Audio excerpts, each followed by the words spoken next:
بسم الله الرحمن الرحيم حسين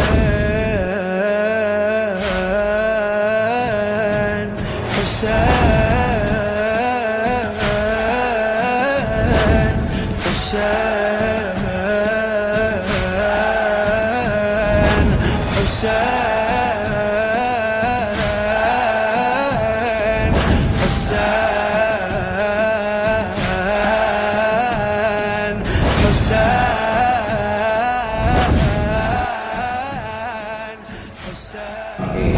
wabarakatuh. Waalaikumsalam. Alhamdulillahirabbil alamin. Bari'ul khalaiqi ajma'in. Wassalatu wassalamu ala asyrafil anbiya'i wal mursalin wa ala alihi thayyibin at-thahirin wa ashabil mayaminal muntajabin. Alhamdulillah, pada malam ke-10 bulan Muharram ini kita pun masih menghadiri majelis azza Imam Husain alaihissalam. Sebagai pecinta Ahlul Bait, kita mesti senantiasa menghidupkan nilai-nilai yang menjadi tradisi ditinggalkan oleh Ma'sumin alaihissalam. Salah satu di antaranya adalah majlis azza bagi Sayyidus Syuhada Al-Imam Husain alaihissalam. Salam dan salawat kita aturkan kepada junjungan kita Baginda Rasulullah sallallahu alaihi wasallam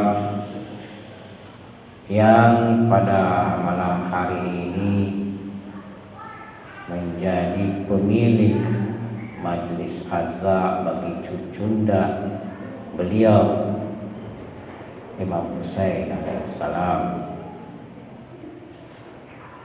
Kita sudah melewati malam-malam bulan Muharram ini dengan mendirikan dan menghadiri majlis duka cita bagi Imam Husain alaihissalam. Tentu banyak pelajaran yang kita peroleh dari majlis ini.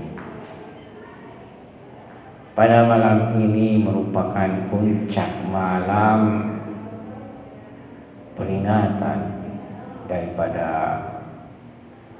duka Imam Husain alaihissalam. Malam ini adalah malam yang agung sekaligus pilu. Malam Asyura, malam di mana di tenda-tenda di Karbala Imam Husain alaihissalam dan keluarga suci beliau menyiapkan diri untuk menghadapi syahadat. Inilah malam yang disebut dalam riwayat sebagai malam perpisahan, Lailatul Wada, malam yang penuh doa, zikir, baca Al-Quran, dan tangisan serta munajat pasrah secara total kepada Allah Subhanahu wa ta'ala. Kita semua yang hadir di majelis ini diundang untuk bersedih dan menangis bersama ahlul bait, tapi juga untuk memahami hikmah terdalam dari kesedihan dan tangisan tersebut. Sebelumnya kita sudah membahas tentang permasalahan tangisan bagi Sayyidus Syuhada. Salah satu dimensinya yakni memberikan kepada kita ruh ma'nawiyah dan spiritual, dan menjadi jalan penyucian bagi kita. Sebab mereka yang menangis bagi Sayyidus Syuhada akan diampuni dosanya dan akan dimasukkan ke dalam surga. Hadirin dan hadirat yang dimuliakan Allah Subhanahu wa taala, dalam salah satu ayat Allah Subhanahu wa taala berfirman, a'udzubillahi minasyaitonir rajim, wa minan nasi may yashtari nafsahu muttiga'a mardatillah wallahu ra'ufum bil ibad.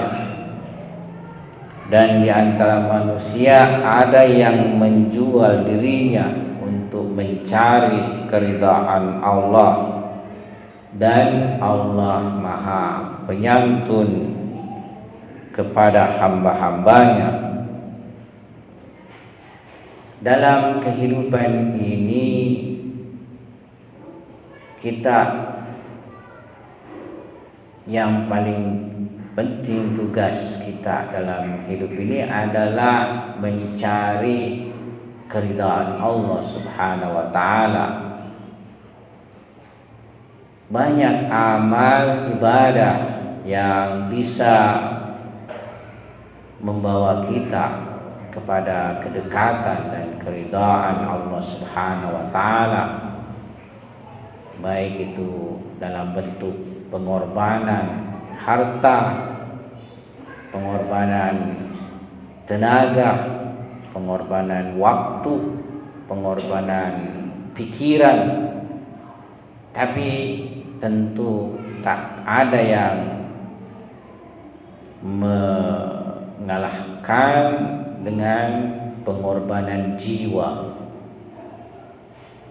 Sayyidus Syuhada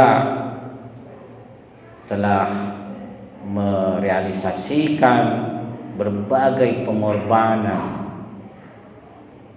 untuk mendapatkan keridhaan Allah Subhanahu wa taala, dan puncak pengorbanan beliau beserta para sahabat serta keluarganya yaitu pada hari 10 Muharram di padang Karbala. Imam Husain alaihissalam berkata di malam Asyura, inni la a'lamu ashaban awfa wala khairan min ashabi wala ahlu baiti abar wa ausal min ahli baiti. Aku tidak mengetahui sahabat-sahabat yang lebih setia dan lebih baik dari sahabat-sahabatku, dan tidak pula keluarga yang lebih baik dalam silaturahmi daripada keluargaku.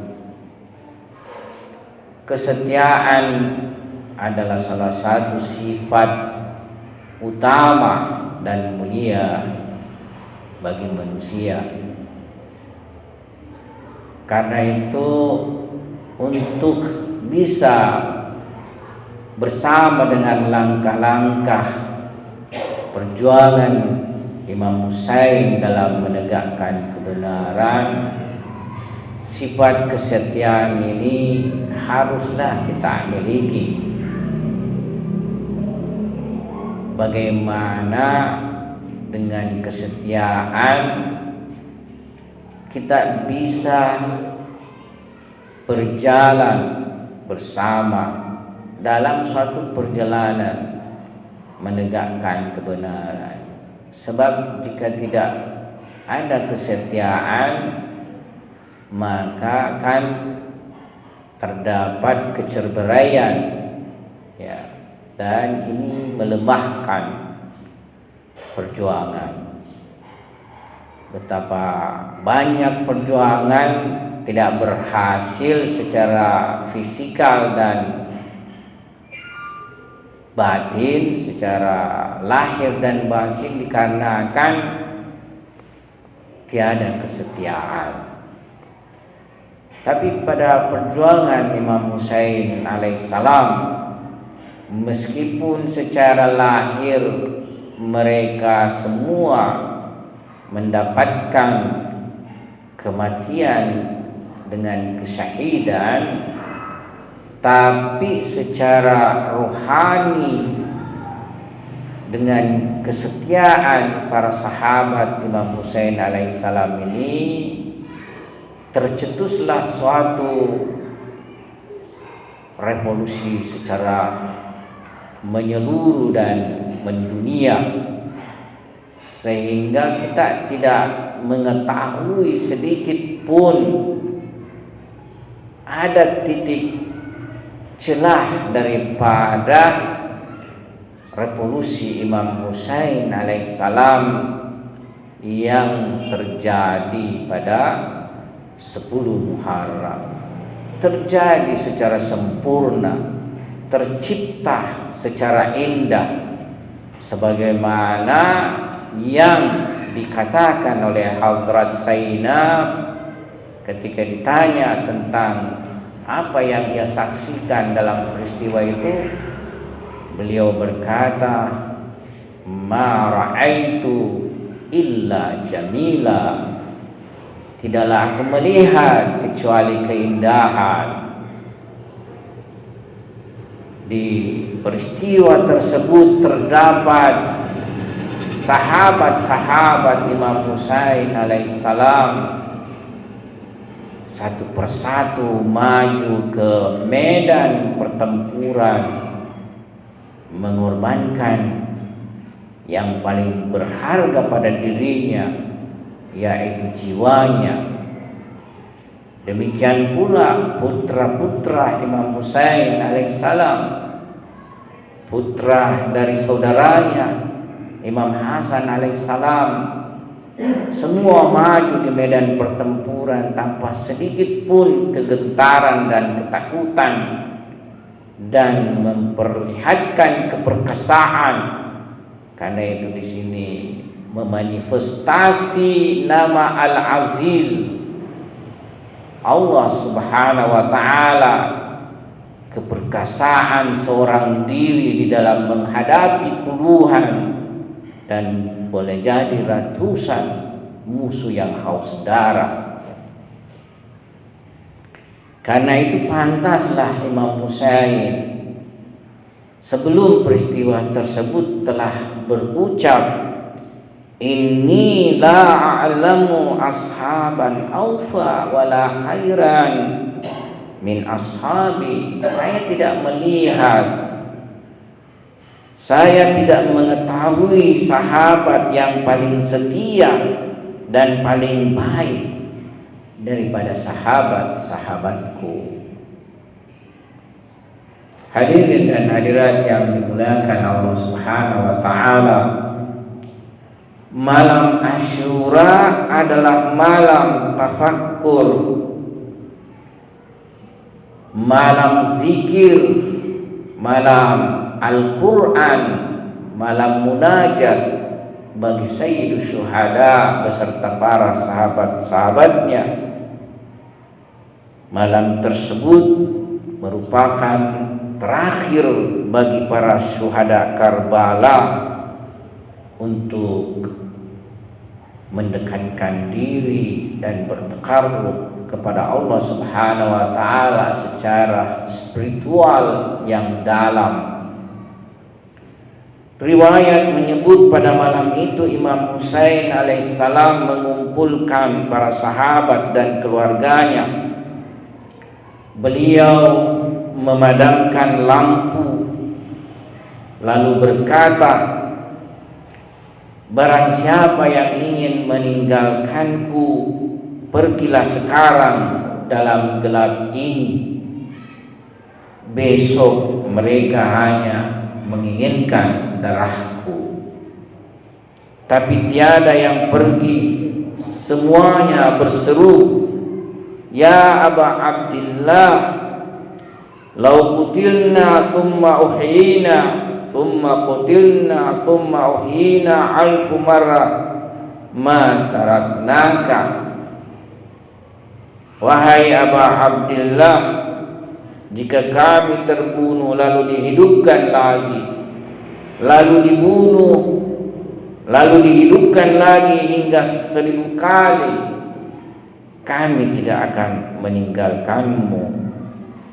Demikianlah komitmen dan janji para sahabat kepada Imam Husain alaihissalam.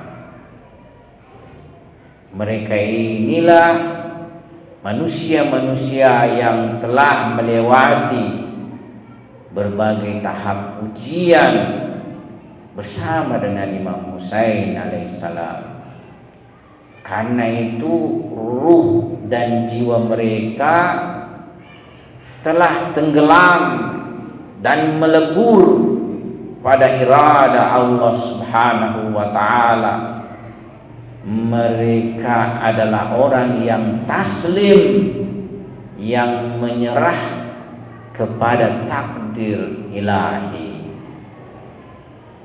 Ini bukan berarti fatalisme, tapi adalah suatu bentuk tauhid perbuatan, di mana tidak lagi melihat ada kuasa, ada iradah, ada kehendak dan ada perbuatan pada dirinya, tetapi semua itu tiada lain tajalli dan manifestasi daripada iradah, kuasa dan perbuatan Allah Subhanahu wa ta'ala. Dan ini harus kita capai. Bagaimana bisa mencapainya? Semua ego pada diri kita haruslah disirnakan. Haruslah kita musnahkan semua ego, syahwat dan nafsani yang ada pada diri kita. Baru kita bisa mencapai kedudukan dan makam tauhid perbuatan secara syuhud dan penyaksian. Hadirin dan hadirat yang dirahmati Allah Subhanahu wa taala, imam pun kemudian salat bersama mereka, membaca Al-Quran dan berdoa sepanjang malam. Sayyidah Zainab salamullah alaiha, Sayyidah Ummu Kalsum dan anak-anak mendengar suara tangisan dan munajat di tengah deru angin padang Karbala. Di tenda-tenda itu mereka menyiapkan diri menyambut takdir ilahi esoknya. Apa makna malam ini secara filosofi? Malam Asyura bukan sekedar malam sebelum perang. Ia adalah laboratorium etika tertinggi. Ia adalah universitas pengajaran etika dan moral yang tinggi. Disinilah manusia mendapatkan pengajaran dan tarbiyah tentang pengorbanan. Pengorbanan atau terkadang di dalam bahasa Arab dikatakan ithar. Ithar lebih tinggi daripada dermawan, kedermawanan. Ithar adalah puncak dari segala kebaikan.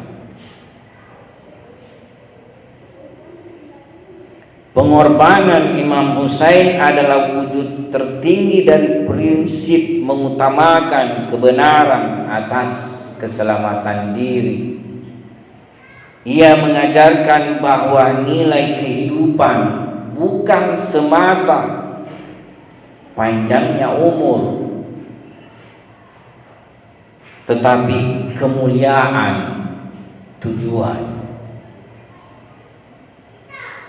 Kita terkadang berhitung tentang panjangnya umur, tentang kenyamanan diri, tapi Imam mengajarkan kita yang sangat penting adalah tujuan. Apabila kenyamanan bertentangan dengan tujuan, maka kita harus mengorbankan kenyamanan. Banyak orang dikarenakan kenyamanan atau apa yang ia sudah peroleh secara nikmat, maka ia mengorbankan tujuan, ia mengorbankan prinsip. Orang kalau sudah nyaman dalam pekerjaan, memperoleh hasil yang banyak, kadang sudah tidak mau lagi meninggalkan pekerjaan. Meskipun pekerjaan itu berlawanan dengan tujuan. Kalau manusia sudah mempunyai jabatan dan jabatan itu memberikan kenyamanan bagi dirinya, kadang ia tidak akan meninggalkannya meskipun berbenturan dengan tujuan dan prinsip. Banyak orang tidak mau menerima kebenaran, tidak mau mengubah, meskipun sudah sampai pada dalil dan penerimaan serta keyakinan terhadap kebenaran, tapi tidak mau. Kenapa? Dikarenakan sudah berada pada kedudukan yang nyaman, kehidupan yang nyaman. Para lawan daripada Anbiya alaihissalam seperti Fir'aun, Namrud, dan musuh-musuh atau lawan-lawan para Anbiya dan A'immah alaihissalam itu sebenarnya sudah sempurna hujjah kebenaran pada diri mereka, tapi dikarenakan cintanya kepada dunia, jabatan, kekuasaan, harta, kedudukan, dan lain sebagainya, sehingga mereka menutup mata terhadap kebenaran. Mereka tidak mau mengganti kenyamanannya dengan kebenaran.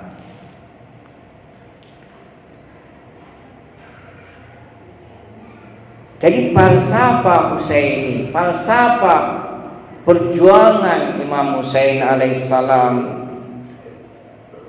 adalah memproklamasikan hidup hina di bawah kezaliman lebih buruk daripada mati mulia dalam kebenaran. Filosofi kebebasan Imam Husain alaihissalam merupakan simbol kebebasan jiwa ruhani yang mana membebaskan manusia dari segala bentuk penjara-penjara hawa nafsu, syahwat dan ego. Meskipun pada akhirnya perjuangan Imam Husain alaihissalam harus berakhir pada maut, pada kematian, tapi kematian yang malah menjadi jembatan menuju pertemuan dengan kekasih, yakni Allah Subhanahu wa taala. Jadi dengan ma'rifah, dengan pengetahuan serta basirah, Imam Husain alaihissalam mengetahui bahwa esoknya niscaya mereka semua akan syahid, akan menjadi syahadah. Tapi bagi mereka memahami bahwa syahadah bukanlah akhir, bukanlah kesirnaan, bukanlah kehancuran, tapi kesyahidan justru keabadian.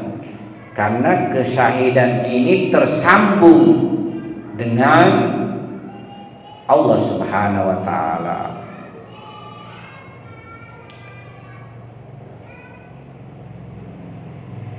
Hadirin dan hadirat yang dimuliakan Allah Subhanahu wa taala, malam Asyura adalah malam ma'rifah, malam pengetahuan.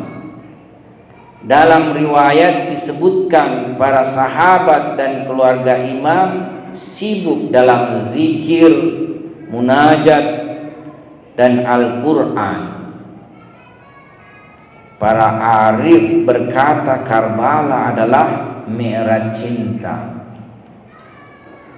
Bagi seorang pejalan spiritual, cinta itu menjadi dimensi yang akan menggerakkannya mendapatkan kedekatan dengan Allah Subhanahu wa taala. Atau kalau misalnya kita mau sebut puncak yang ingin dicapainya, yaitu usul, sampai kepada hakikat, sampai kepada Allah Subhanahu wa taala.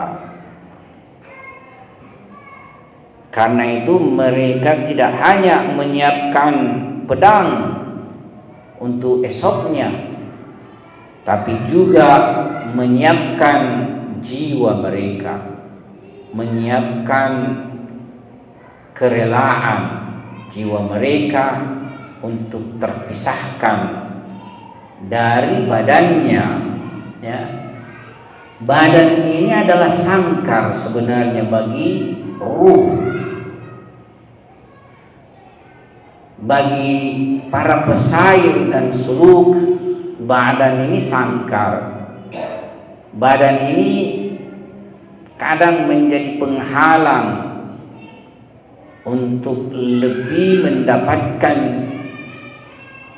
kecintaan dan kedekatan kepada Allah Subhanahu wa taala.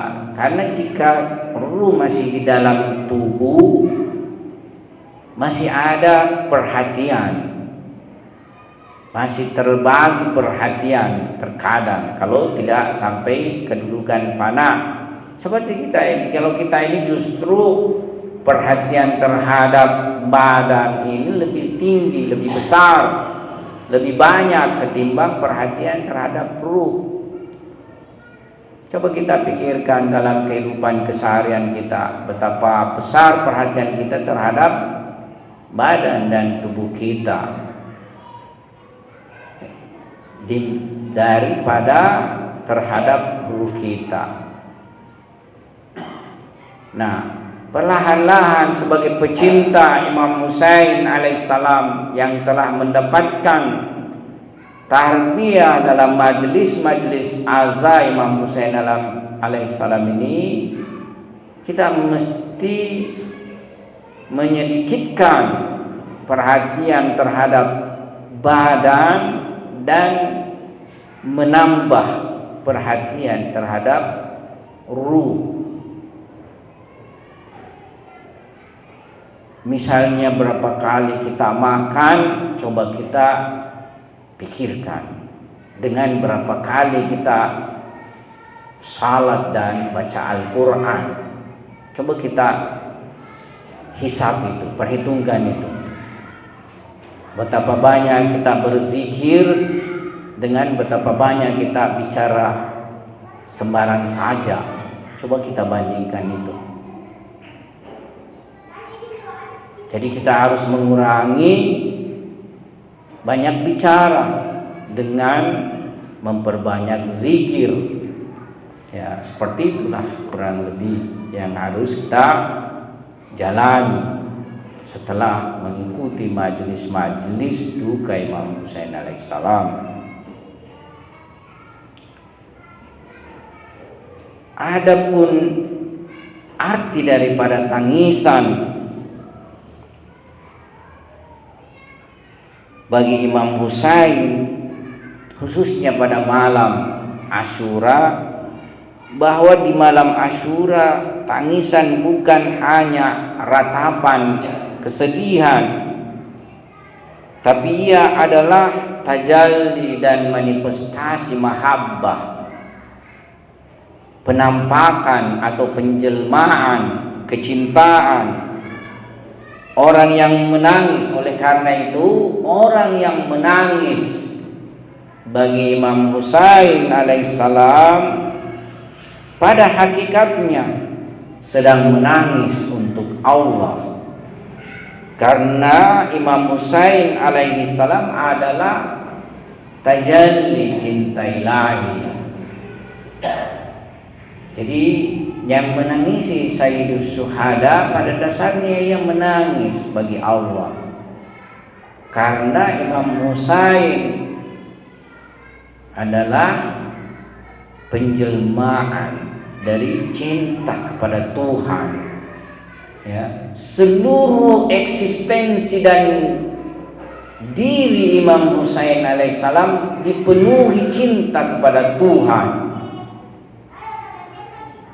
Karena itulah ia sedikit pun tidak menyisakan bagi dirinya dalam pengorbanan bagi Allah Subhanahu wa taala. Imam Husain adalah cahaya Allah Subhanahu wa taala di bumi. Siapa mencintainya dengan jujur sedang meniti jalan fana pada Allah Subhanahu wa taala, melebur dalam irada Allah Subhanahu wa taala, sebagaimana Imam Husain melebur pada irada Tuhan secara taslim, menerima takdir Allah Subhanahu wa taala. Riwayat menggambarkan bahwa malam Asyura suara sahabat Imam malam itu seperti dengung lebah, suara zikir dan Al-Quran. Bagi seorang arif, malam Asyura adalah simbol Lailatul Qadar. Jadi bagi seorang arif, malam ini adalah simbol Lailatul Qadar. Allah dengan ayat suci Al-Quran menegaskan keutamaan Lailatul Qadar, malam Qadar. Tapi dengan peristiwa malam Asyura yang terdapat pada Imam Husain alaihissalam serta para sahabatnya, maka dalam penglihatan maknawiyah syuhud irfani, para urafa, maka malam Asyura merupakan simbol Lailatul Qadar. Karena itu pantas kita malam ini di majelis ini mendapatkan siraman dan curahan rahmat dan maghfirah dari Allah Subhanahu wa taala. Malam Asyura adalah malam penentuan di mana ruh-ruh mulia turun menolong Imam Husain alaihissalam, bukan malaikat saja, tapi ruh-ruh mulia, ruh para anbiya, ruh para ausia turun membantu menolong Imam Husain alaihissalam, bukan dalam artian membantu secara materi dan fisik, tapi ruhani. yakni bersama-sama ruh ini berjalan dalam suatu perjalanan irfani dan ruhani. Mereka semua menulis takdir mereka dengan derita dan darah. Hadirin dan hadirat yang dirahmati Allah Subhanahu wa taala. Sekarang mari kita tanyakan pada diri kita, apa arti kesetiaan kita pada Imam Husain alaihissalam? Apa arti kesetiaan kita kepada Imam Husain alaihissalam? Apakah hanya akan terucap dengan bibir kita, atau akan terbuktikan dengan amal perbuatan kita? Apakah kita siap memadamkan api ego, api ananiyah, api syahwat dan hawa nafsu pada diri kita?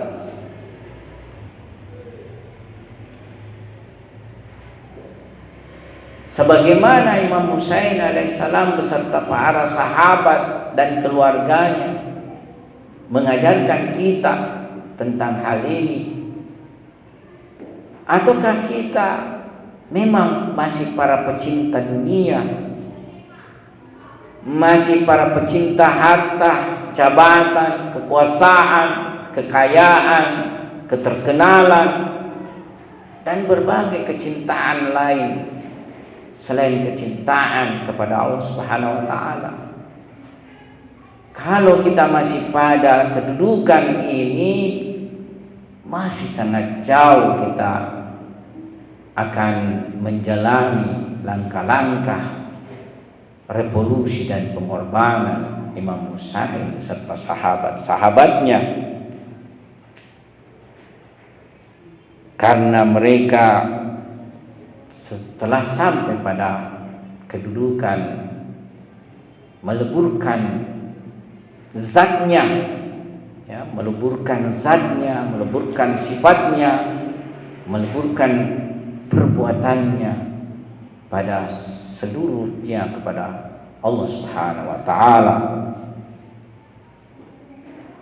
Oleh karena itu pantas kita ketahui, pantas kita pahami, Imam Husain alaihissalam memanggil kita bukan untuk hanya menangis, meskipun menangis baginya adalah ibadah, mendapatkan pahala, tapi beliau memanggil kita untuk bangkit, mendapatkan yaqadhah, kedudukan yaqadhah, kedudukan terbangun dari ketertiduran materi dan kecintaan dunia, supaya kita bisa berjalan pada jalan penyucian, dan kita juga bisa sampai kepada kecintaan Allah Subhanahu wa ta'ala. Malam Asyura sangat banyak memberi pelajaran kepada kita. Disinilah terdapat manusia-manusia yang menjual jiwanya untuk tegaknya kebenaran, untuk tegaknya agama Allah Subhanahu wa ta'ala. Disinilah kita diajarkan bahwa untuk mencapai tujuan puncak tersebut jalannya adalah ma'nawiyah, jalannya adalah spiritual. Jadi kita jangan berpikir akan sampai pada puncak perjalanan jika kita tidak meniti jalan ma'nawiyah, jalan irfani, jalan zikir, jalan Al-Quran, jalan salat dan jalan munajat. Jangan pikir itu. Islam bukan hanya akhlak. Ada misalnya sekelompok liberal, Islam liberal, berpikiran cukup dengan kita baik akhlaknya. Nonsen itu. Banyak orang baik akhlaknya, dalam artian perbuatan-perbuatannya baik, tapi kering spiritualnya, kering ma'nawiyahnya. Tak ada capaian-capaian spiritual yang dia capai. Islam adalah satu keutuhan antara hukum-hukum lahir Tuhan dan hukum-hukum akhlak Tuhan serta ma'nawiyah. Ini satu kesatuan tak terpisahkan, dan itu terbuktikan di jalan Imam Husain alaihissalam. Sekiranya syahadah hanya cukup untuk menyampaikan kepada Tuhan, maka Imam Husain beserta para sahabatnya di malam Asyura tidak akan menjalankan yang disebut salat sepanjang malam, tidak akan menjalankan baca Al-Quran, zikir dan munajat sepanjang malam.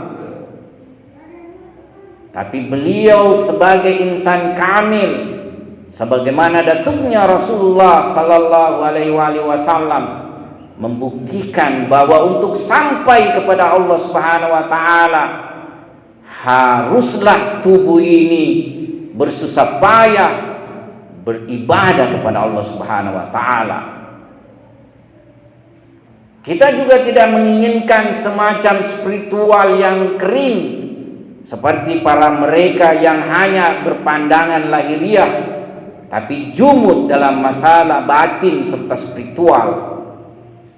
Hanya melihat harus celananya dicingkrangkan, jenggotnya dipanjangkan, cukup sudah sebagai seorang Islam yang benar. Tidak seperti itu. Islam memiliki berbagai dimensi. Iya, pakaian juga harus rapi. Ya, pakaian kita harus rapi, menutup badan lahir kita ini harus baik, benar. Kita juga laki-laki sebenarnya dituntut, tapi saya kadang tidak akan mengungkapkan. Tubuh kita yang tidak jarang terlihat bagi perempuan itu harus ditutup sebenarnya. Jadi bagian tubuh kita itu yang tidak pantas dilihat perempuan harus ditutup. Kalau perempuan hampir seluruh tubuhnya kecuali muka dan telapak tangannya semua harus ditutup.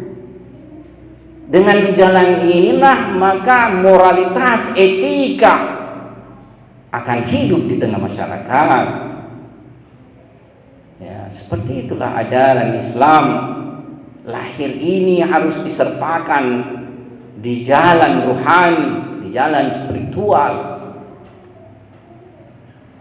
Tidak hanya misalnya baca Al-Quran, tidak hanya berzikir, tapi lahirnya ini juga harus ditata sedemikian hingga sesuai dengan tuntunan dan ajaran Rasulullah sallallahu alaihi wasallam beserta aimah ma'sumin alaihi wassalam.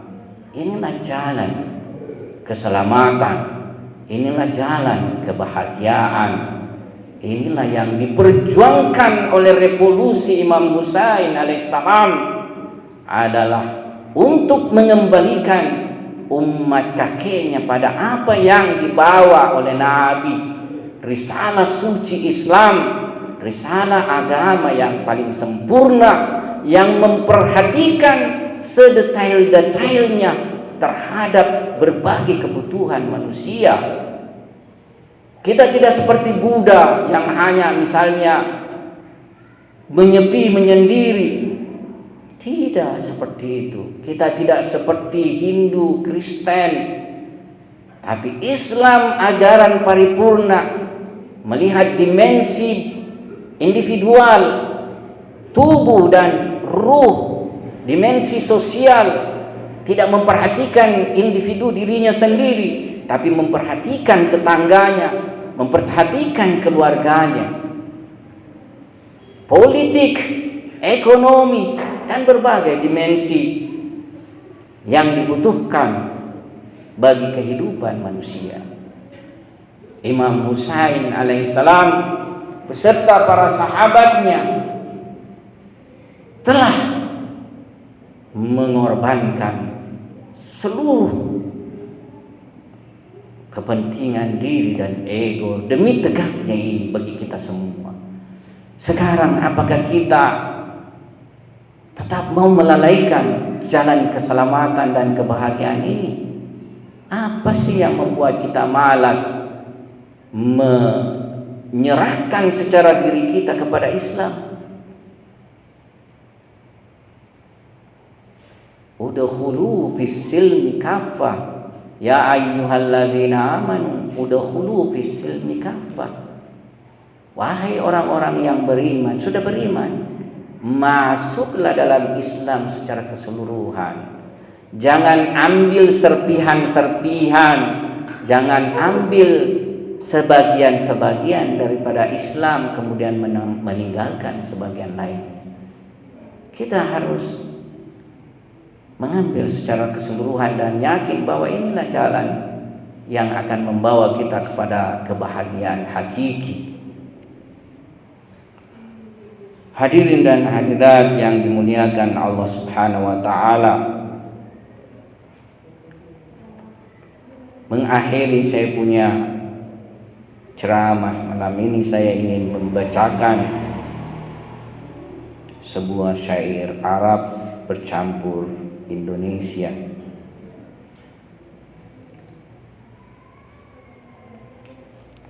Ya Husain, kamarul adli fi lailil zulmi. Wahai Husain, rembulan keadilan di malam kezaliman. Sakabtal dama tahiran fawqa thara. Engkau tumpahkan darah suci di atas tanah Karbala. Wa mahtazzu qalbuka ragmas suyuf. Namun hatimu tak gentar meski pedang mengarah. Qulta in kana dinu Muhammad la yastaqimu illa biqatli. Engkau berkata, jika agama Muhammad tak tegak kecuali dengan terbunuhku.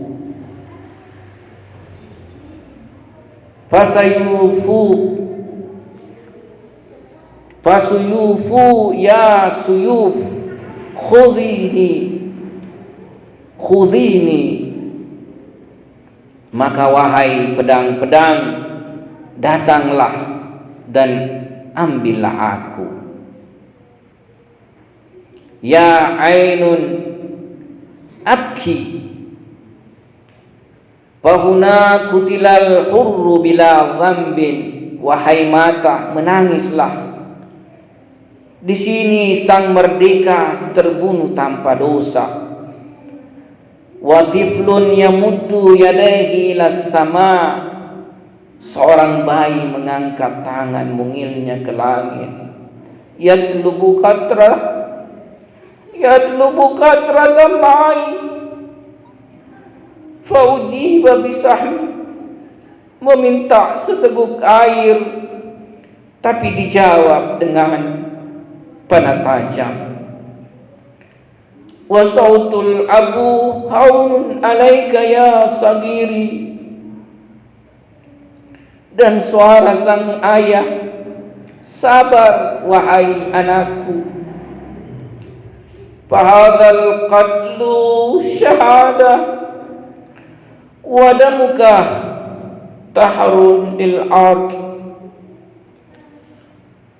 karena kematian ini adalah syahadah dan darahmu menyucikan bumi.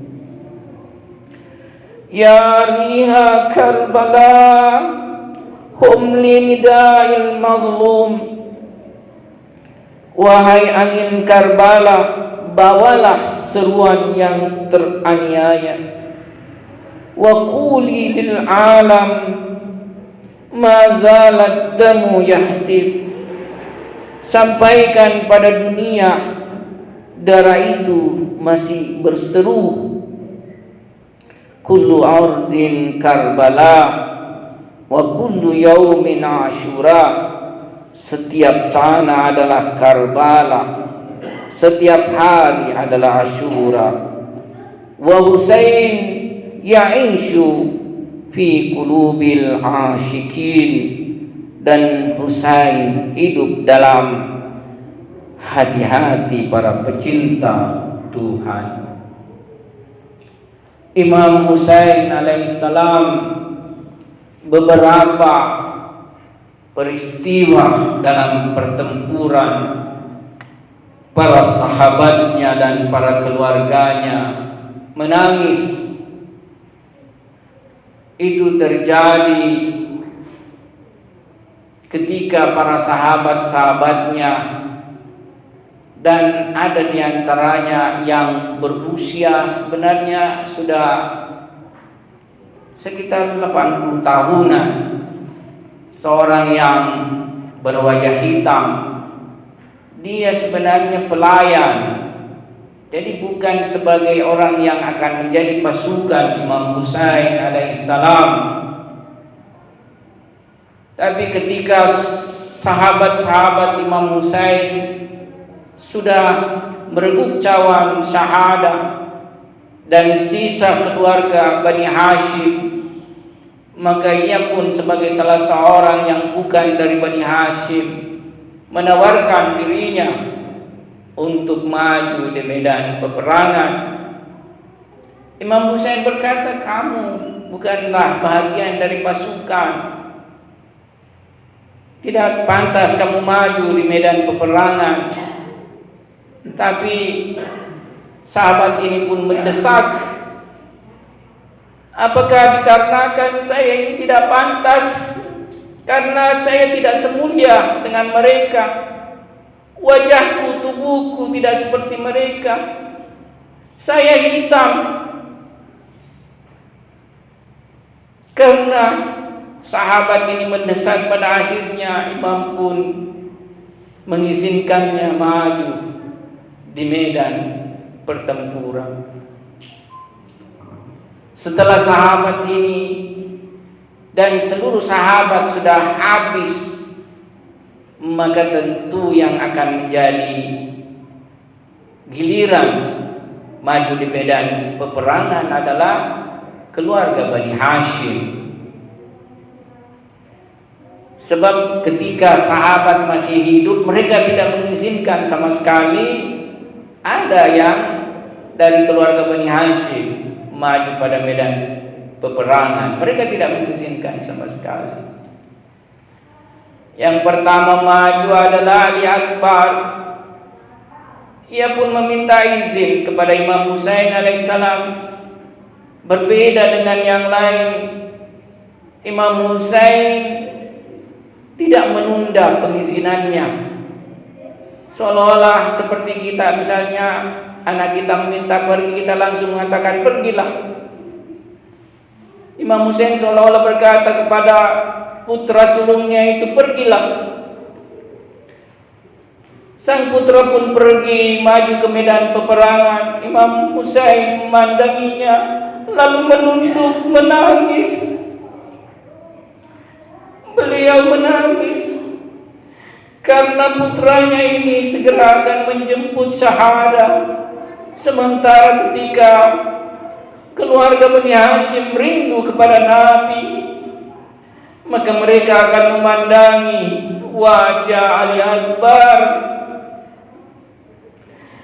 Putra Imam Husain ini pun maju di medan peperangan.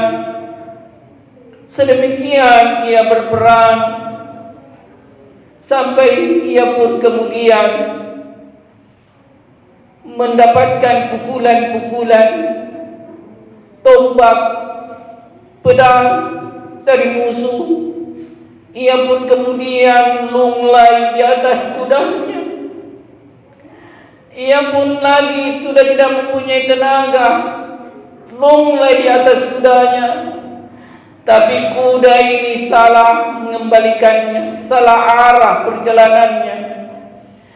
Kuda ini membawa tubuh Ali Akbar ke tengah musuh, sehingga apa yang dimiliki musuh ia pukulkan kepada tubuh Ali Akbar. Ada yang memukul dengan pedang, ada yang menusuk dengan tombak, dan tubuh itu pun pada akhirnya terjatuh dari kudanya. Imam Husain segera menyongsong putranya yang telah wafat, yang telah syahid itu.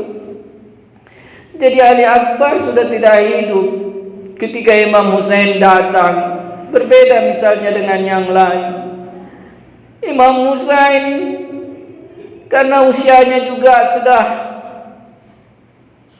tua, terhitung tua ketika itu, ia tidak bisa menaiki kuda secara bagaimana. Ia melontarkan tubuhnya naik ke kuda, dan ketika sampai di depan tubuh putranya yang sudah tidak memiliki nyawa lagi, ia pun menjatuhkan dirinya. Jadi dia tidak turun meloncat dari kuda, ia menjatuhkan dirinya dari kuda. Kemudian ia tidak berdiri, ia merangkak mendekati tubuh sang putra. Inna lillahi wa inna ilaihi raji'un. Assalamu alaikum ya Aba Abdillah wa ala al-arwahil lati halat bifina'ik alaika minni salamullahi abada ma baqitu wa baqiya al-lail wan nahar wa la ja'alahu Allahu akhiral ahdi minni li ziyaratikum. Assalamu ala Husain wa ala Ali ibn al-Husain wa ala auladil Husain wa ala ashabil Husain. Assalamu ala Husain wa ala Ali ibn al-Husain wa ala auladil Husain wa ala ashabil Husain. Wabillahi taufiq wal hidayah. Assalamualaikum warahmatullahi wabarakatuh. حسين